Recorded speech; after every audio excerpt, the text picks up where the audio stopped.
Hello and welcome to this Kentucky Derby update from KentuckyDerby.com. I'm John Asher. Big weekend of prep races last weekend, getting us all ready for sign-ups to the Road to the Roses game. You can sign up now, get your teams ready as we start scoring this weekend. We saw a lot of instructive activity last weekend on the Derby Trail, and the biggest race, of course, was run down at the fairgrounds, the Risen Star, where we saw Notional ship in from the West Coast for Doug O'Neill, who has a barn load of Derby prospects, and do a terrific job pulling away in the stretch to win that race and really establish himself as a major contender for the Kentucky Derby. Again, one of three in O'Neill's barn. He also has liquidity, and he has Great Hunter. I'm not sure which one of those is the best, but he's got three legitimate candidates, and certainly Notional underscored his ability in that one.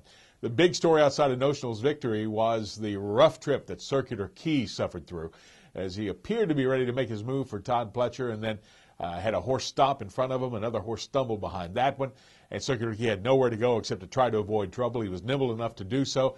Actually got clear, and was running in the stretch and finished fifth, so not a bad effort, but you really got to kind of write that one off. One has to hope he got something out of it and moves on to the next step. So Circular Key, you have to still go off that two-year-old form, but it was a solid performance for him there, given the trouble that he had. And also give some points to I'm a Wild and Crazy Guy, finished second for Bill Kaplan, a Calder-based trainer who finds himself with three Derby contenders as well right now, or three Derby hopefuls, I should say.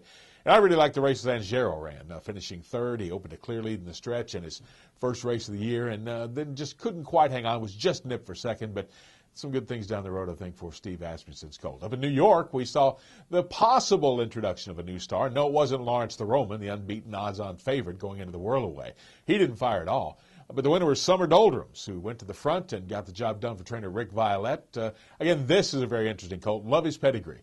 He is by Street Cry, who is the sire, of course, of Street Sense, last year's two-year-old champion, and could be really a horse to watch on down the road. He'll probably continue on the New York route for a while. Noble Court went out in California, the San Vicente. We'll see if he steps up and becomes a contender. I think he's got a way to go there. But the big action, as we said, was at the fairgrounds in the Risen Star. This coming weekend, there's some action on Saturday, the Borderland Derby, the Turf Paradise Derby, minor preps. Monday, there will be the big action on that holiday as the Southwest is run at Oaklawn Park. The Southwest being the spot where we'll see next Hard Spun, the son of Danzig, unbeaten colt trained by Larry Jones. And we'll see him step up against tougher competition in that one. Really be looking forward to that one. And also, in the Midwest over the weekend, Joe Got Even. I thought was really impressive in winning the WEBN Stakes. Still a way to go before he becomes a major Derby contender, but look for him to run big in the John Battaglia Memorial next and maybe be a major factor on Polytrack in the Lane's End. Again, don't forget to sign up for Road to the Roses.